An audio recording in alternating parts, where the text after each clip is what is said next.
विषय जीवनातील आई वडिलांचे स्थान. आयुष्याच्या लढाई बाबा नावाची तलवार आणि आई नावाची ढाल सोबत असली की संघर्षाला सहज हरवता येते. आई बाबा या दोन शब्दात जणू आपलं सारं विश्व सामावलं आहे. आई म्हणजे ती जिने आपल्याला जन्म दिले, हे सुंदर जग दाखविले, व बाबा म्हणजे ते जे दिवस रात्र कष्ट घेतात आपल्याला मोठे करण्यासाठी, जे दिवस रात्र कष्ट घेतात आपल्याला मोठे करण्यासाठी, आपले जीवन सुंदर बनवण्यासाठी. असं म्हणतात की आई ही दिव्याची ज्योत असते, असं म्हणतात की आई ही दिव्याची ज्योत असते आणि त्याचा प्रकाश परिवाराला मिळावा म्हणून ज्योतीचे चटके सहन करणारा दिवा असतात ते आपले बाबा. आपण लहानपणापासून मोठे होईपर्यंत आपल्यासाठी झटतात, कष्ट घेतात व आपल्याला सर्व गरजा पुरवतात ते आपले आई बाबा. आपल्याला योग्य वळण लागावं म्हणून आपल्यावर त्यांचे नेहमी बारीक लक्ष असते. आई बाबाचं प्रेम हे निस्वार्थ असते. आपण कितीही मोठे झालो तरीही त्यांच्यासाठी आपण लहानच असतो. आपण यशस्वी व्हावं हेच त्यांचं स्वप्न असतं. तेच आपल्यावर संस्कार घडवतात व जीवनात योग्य मार्गदर्शन देत असतात. आजच्या या आधुनिक युगात मात्र लोक आई वडिलांचं प्रेम विसरत चालले आहेत. मुलं मोठी होतात, आई वडिलांचं प्रेम विसरतात व त्यांना वृद्धाश्रमात पाठवतात, जे खूपच चुकीचे आहे. आपण नेहमीच त्यांचे बोलणे ऐकले पाहिजे व त्यांना खुश ठेवले पाहिजे. आपल्यामुळे आई वडिलांच्या चेहऱ्यावर असणारे आनंद व समाधान हेच आयुष्यातील सर्वात मोठे यश आहे.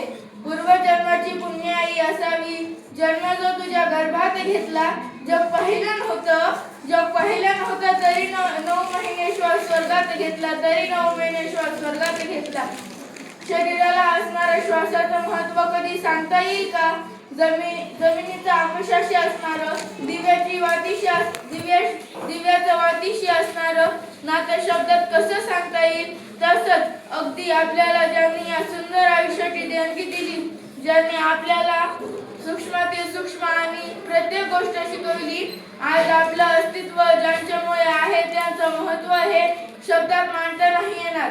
परंतु एक सांगू, हे शब्दही आम्ही सांगू सुंदर होतात जेव्हा मी त्यांच्याविषयी लिहायला लागते आणि तेव्हा शब्द सापडत नसले तरीही अर्थपूर्ण होतात. त्यांच्यामुळे यापेक्षा आणखी मोठं सुख कोणतं असेल लिहिण्याचं? खरेच किती छान गोष्ट आहे की आपण त्यांना पाहून त्यांचं अनुकरण करत मोठे होत असतो सर्वात बाजूने, आणि ते आपल्या जगण्याचं कारण असतात.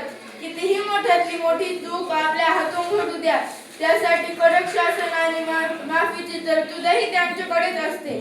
आपण एक छान माणूस व्हावा यासाठी ते रात्रंदिवस झटत असतात, झगडत असतात, असीम कष्ट घेत असतात.